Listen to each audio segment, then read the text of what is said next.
بسم الله الرحمن الرحيم الحمد لله رب العالمين الرحمن الرحيم مالك يوم الدين إياك نعبد وإياك نستعين اهدنا الصراط المستقيم صراط الذين أنعمت عليهم غير المغضوب عليهم ولا الضالين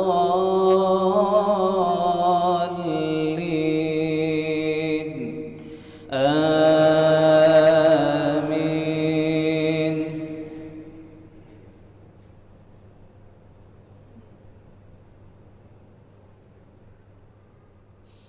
بسم الله الرحمن الرحيم. Assalamualaikum warahmatullahi wabarakatuh. Alhamdulillah telah hadir di tengah-tengah kita ada Pak Azhari, ada Ustadz Gani, dua-duanya memang suhud kita yang mempunyai sudah berkali-kali membahas tanah Blang Padang. Tapi sampai saat ini saya lihat real di lapangan masih banyak atribut-atribut yang masih terpasang, belum apakah ini belum selesai, kemudian menurut pengakuan dari berbagai broadcast tanah itu sudah diakui bahwasanya tanah pemerintah, tanah wakaf dari Sultan Syahriman. Untuk itu kita mau dengar langsung dari Pak Azhari yang sangat sudah luar biasa memahami status tanah Blang Padang. Untuk itu kami minta sediaan Pak Ustadz Azhari untuk memberitahukan ke kita. Terima kasih. Ya, terima kasih Pak Iwa dari Gibraltar Dakwah Aceh.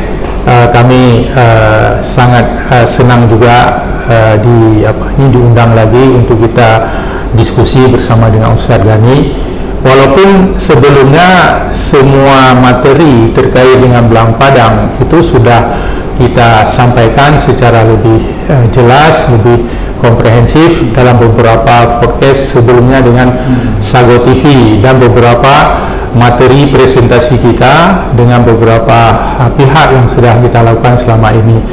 Namun karena saat ini isu Blang Padang itu sudah viral di tengah-tengah masyarakat, maka saya kira ini juga momentum bagi kita untuk memberikan penjelasan singkat mungkin ya Ustaz singkat, dan kita ingin Blang Padang ini nanti akan selesai. Mudah-mudahan ini akan ada dukungan dari semua pihak, yang karena dengan menyelesaikan Blang Padang ini akan menjadi amal jariah dari semua pihak, karena tidak mungkin itu selesai begitu saja. Namun demikian, masalah Blang Padang ini sepertinya tidak rumit Pak Iwa, tidak rumit, karena permasalahan Blang Padang ini kan ada dua lembaga pemerintah yang mencatat. Yang pertama itu pemerintah pusat, itu mengakui bahwa tanah Blang Padang itu adalah tanah negara, sehingga itu dicatat di inventaris kekayaan negara atau IKN oleh Kementerian Keuangan berdasarkan usulan dari Kementerian Pertahanan dan Keamanan Republik Indonesia, sehingga tercatatlah di sana bahwa itu aset negara yang dikelola oleh TNI Angkatan Darat. Itu satu sisi. Di sisi lain, pemerintah Aceh juga punya dokumen yang lengkap, sehingga pemerintah Aceh juga mencatat Blang Padang itu sebagai aset pemerintah Aceh, dan itu sudah dicatat dalam inventaris kartu IKD, inventaris kekayaan daerah pemerintah Aceh. Nah, satu objek aset ini dicatat oleh dua lembaga pemerintah. Jadi ini sebenarnya yang perlu kita selesaikan. Kenapa saya yakin ini tidak rumit? Karena dalam kenyataan selama ini sudah pernah itu kasus antara TNI dengan Kabupaten Magelang itu diselesaikan secara arif oleh pemerintah pusat. Itu terjadi di September 2022, di mana waktu itu dikoordinir oleh Menko Polhukam Pak Mahfud. Itu hadir Ibu Menteri Keuangan Sri Mulyani, kemudian hadir juga Panglima ABRI Pak Andika waktu itu, kemudian hadir juga Pak Mendagri Pak Tito. Jadi di sana mereka sudah ada kesepakatan untuk menyelesaikan aset. Artinya secara teknis ini bisa selesai. Apalagi ini dua lembaga antara pemerintah Aceh dengan pemerintah pusat. Tentunya kenapa ini menjadi menarik lagi? Setelah kita mendapat tugas ke Leiden University di perpustakaan Leiden, kita mendapat satu dokumen yang menyatakan bahwa Belang Padang itu adalah tanah kerajaan Aceh, tanah Raja Aceh, bukan tanah negara. Tanah negara itu ada buku Van Langen yang dikeluarkan di tahun 1888. Di buku itu disebutkan itu tanah dari Raja Kerajaan Aceh, Kesultanan Aceh, yang diwakafkan ke Masjid Raya Baitur Rahman. Jadi diwakafkan itu pada masa kerajaan Sultan Iskandar Muda, kemudian diwakafkan ke Masjid Raya Baitur Rahman yang waktu itu imamnya adalah Syekh Abdul Rauf Syekh Kuala. Jadi yang diwakafkan itu ada dua lokasi. Pertama Belang Padang yang luasnya lebih kurang 8,9 hektar, kemudian Belang Punge. Dari dua objek ini, satu objek itu sudah clear, sudah selesai, sudah ada sertifikat wakafnya, itu Belang Punge, itu sudah dimiliki oleh Masjid Raya Baitur Rahman. Sedangkan Belang Padang, karena tadi ada perceraian dua pihak, ini belum selesai. Jadi artinya buku Van Langen ini sangat konsisten dan sangat valid memberikan penjelasan bahwa itu bukan tanah negara dan tidak pernah dikuasai oleh Kenil atau tentara Belanda. Sehingga itu betul-betul tanah Sultan Aceh yang diwakafkan. Nanti mungkin pengertian wakaf, bagaimana hukum wakaf itu Ustaz akan menyampaikan ya. Kita ketahui wakaf itu tidak bisa dipindah tangankan dengan hukum apapun gitu. Oleh karenanya kita mengharapkan kedua pihak untuk bisa segera menyelesaikan, karena kalau dari IKN itu secara administrasi bisa dikeluarkan kembali, dari IKD juga secara administrasi dikeluarkan kembali, kita kembalikan ke Masjid Raya sebagai tanah wakaf. Disinilah kita melihat dengan adanya momentum pendapat dari para 9 fraksi di rapat paripurna beberapa waktu yang lalu, di mana semua fraksi DPR yang ini kan representatif dari rakyat Aceh. Jadi itu semuanya memintakan kepada para pihak untuk segera menyelesaikan masalah ini, karena kalau berlarut-larut saya kira itu akan berdampak yang tidak positif nantinya. Oleh karenanya saya kira ini harapan kita, mudah-mudahan dengan pertemuan kita hari ini kita akan cari solusinya. Terima kasih. Terima kasih Pak Azhari yang telah memberikan masukan dari kita, pencerahan. Di sini memang sebenarnya sudah mengkerucut masalah Belang Padang. Cuman saja tinggal kita mengeksekusi. Ini mungkin Pak Ustaz Yanisa yang lebih paham bagaimana cara cepat, tuntas, dan tidak ada instansi yang disakiti dan tidak ada yang merugikan. Itu kita coba minta pendapat dari senior kita nih, Pak Haji Yanisa. Bismillah. Assalamualaikum warahmatullahi wabarakatuh. Alhamdulillah, salatu wassalamu ala Rasulillah wa ala alihi wa ashabihi wa man tabi'ah. Kita selalu bersyukur kepada Allah atas segala limpahan rahmat dan karunia, dan berselawat pada Rasulullah SAW, keluarga dan sahabat beliau sekalian. Saya kira dalam analisa dan pandangan saya hari ini, sebenarnya jilid 1 masalah Belang Padang kita sudah selesaikan, kan tadi sudah disampaikan Pak Al-Hari. Mungkin ini masuk jilid kedua ya, bagaimana solusi cepat ya, yang memang tidak menyinggung ya, mengganggu hak martabat marwah seseorang, ya mungkin kita bisa masuk hari ini di dalam task force ya, bagaimana sistem penyelesaiannya.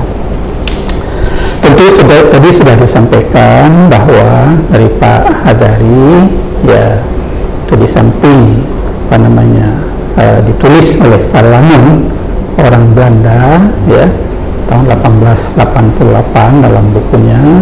Kemudian juga Pak Hadari memperkuat hasil Leiden dengan peta Blad ya 310/1906 ya, ini merupakan wakaf pemberian dari Sultan Aceh dulu. Itu sudah dan sekarang sudah viral kemana-mana. Kita sering kalau ada orang-orang di sini di Banda Aceh, orang daerah tanya bagaimana bulan Padang. Dalam proses kan itu kita jawab, mudah-mudahan didoakan supaya ini bisa selesai dalam waktu yang tidak terlalu lama.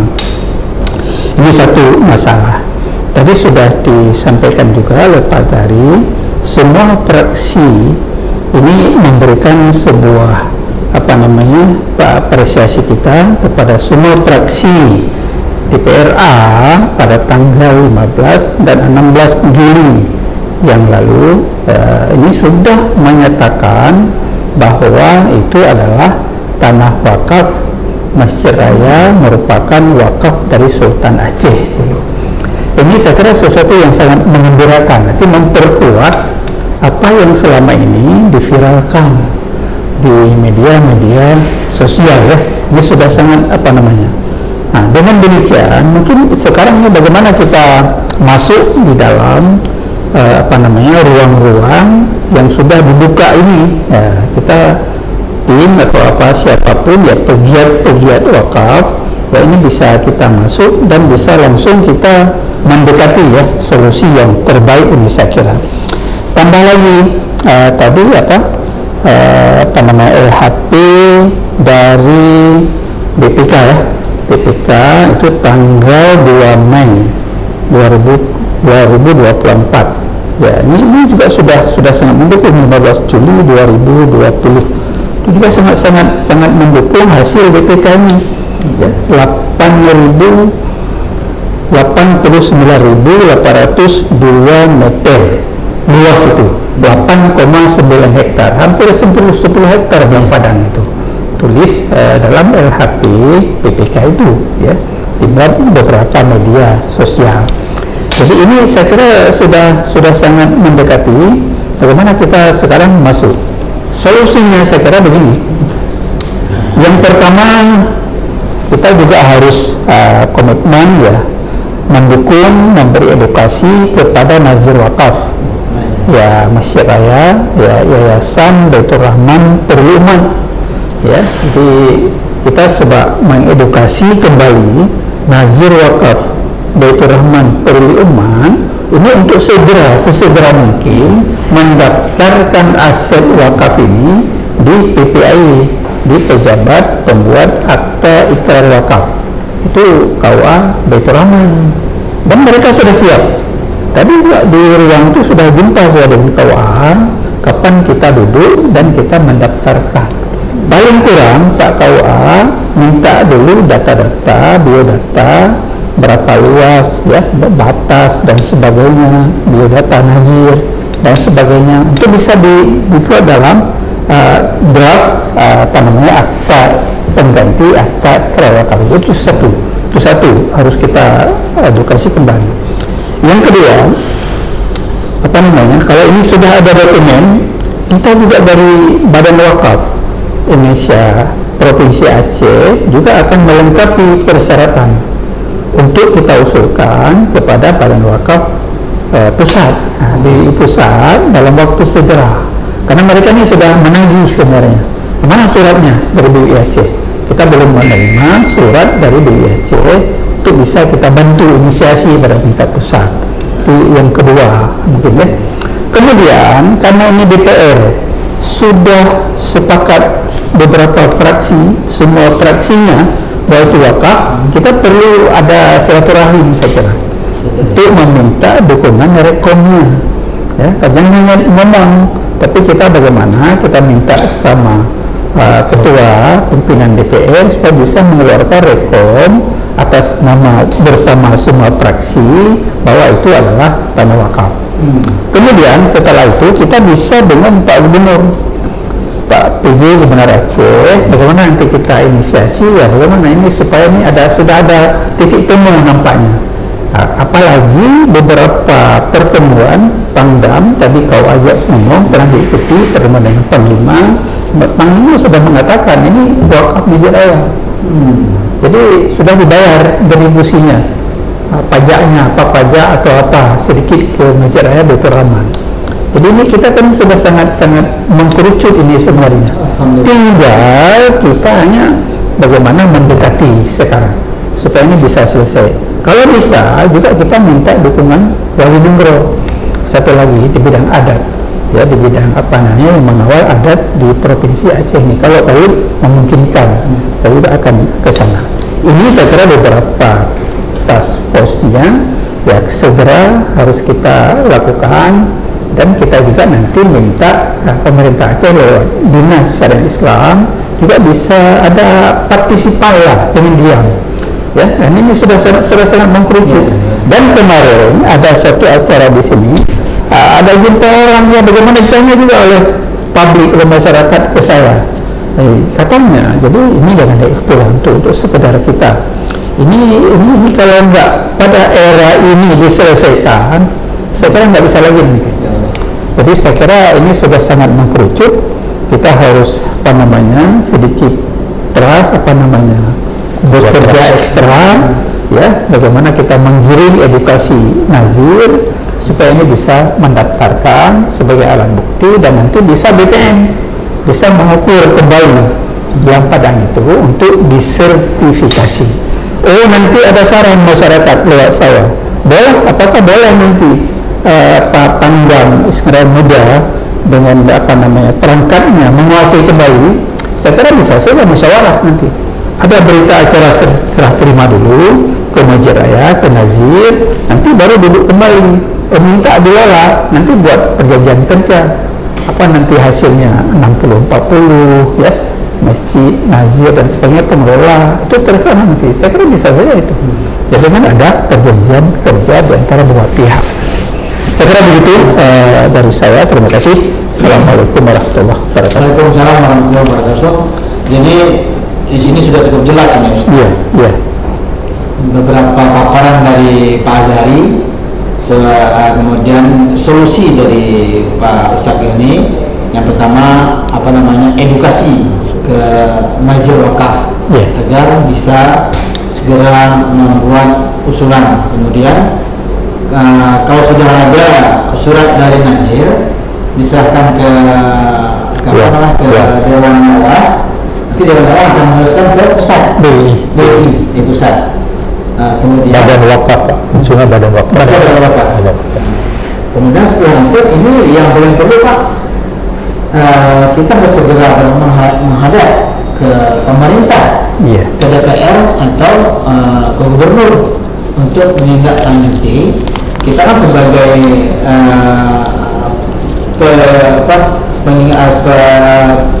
pegiat wakaf kita di sini memang pegiat wakaf. Bagaimana pemerintah supaya bisa segera menangani tanah tersebut, gitu Pak. Saya kira itu yang intinya seperti itu. Saya kira dengan apa yang disampaikan oleh Ustaz Jami tadi, kita sekarang lebih banyak membahas bagaimana solusi, bagaimana solusi. Jadi salah satunya adalah perlu kita dorong pemerintah maupun ini untuk segera mereka melakukan komunikasi antara pemerintah Aceh dengan pihak TNI atau Pangdam sendiri, karena secara personal baik Pak Pangdam maupun Pak Gubernur itu mereka saya kira sudah sangat paham dan sudah lebih sudah welcome kalau kita lihat. Malah Pak Iwa ketika Pak PJ itu masih sebelumnya Pak Ahmad Marzuki, ketika saya pulang dari Leiden, kemudian saya lapor ke beliau bahwa Pak, ternyata setelah kita ke Leiden mendapat informasi data yang valid bahwa ini tanah wakaf dari Sultan. Apa respon beliau? Ini yang saya ingin sampaikan di forum ini adalah respon beliau, Pak Jari, kalau itu tanah wakaf segera selesaikan.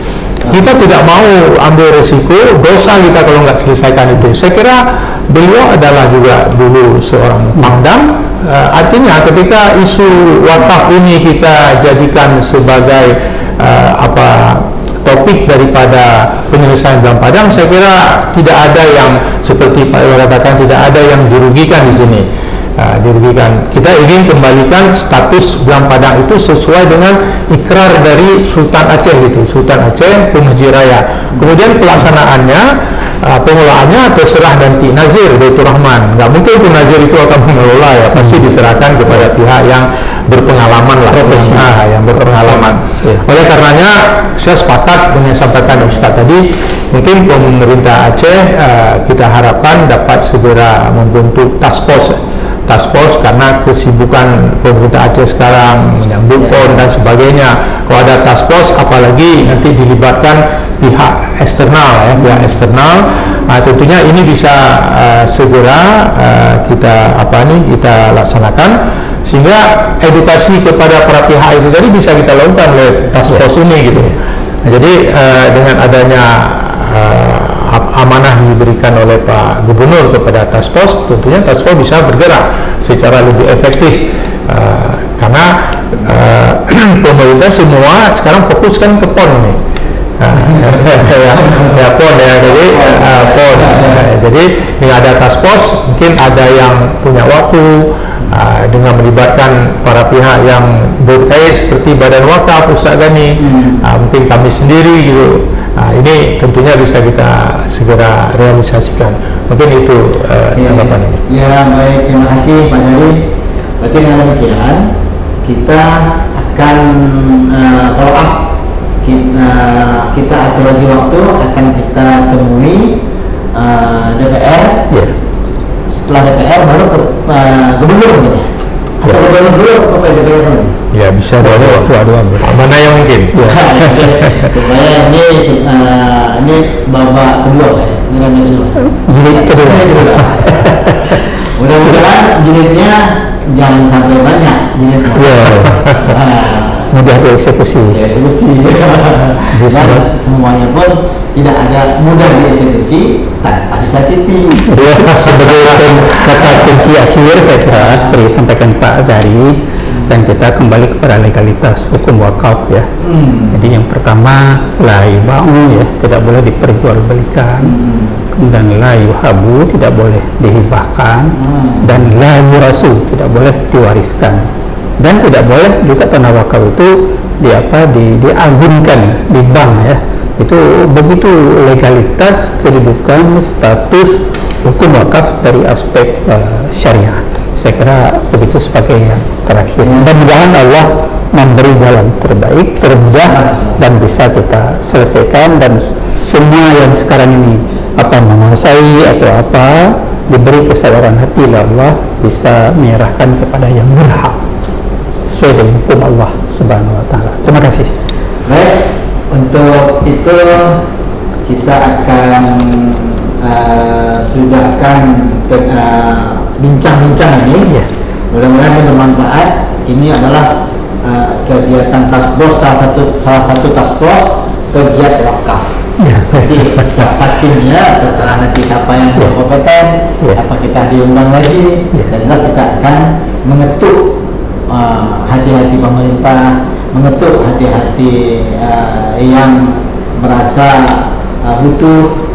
Mudah-mudahan diijabah Allah. Amin. Akhir kalam, dan saya katakan, saya dari Masyarakat Dakwah Aceh mengucapkan terima kasih. Assalamualaikum warahmatullahi wabarakatuh. Waalaikumsalam warahmatullahi وصل وسلم على سيدنا محمد في النبيين وصل وسلم على سيدنا محمد في المرسلين وصل وسلم على سيدنا محمد في الملأ الأعلى إلى يوم الدين وصل وسلم على سيدنا محمد وعلى آله وصحبه أجمعين ولقد أشرت لنعت من أوصافه تحل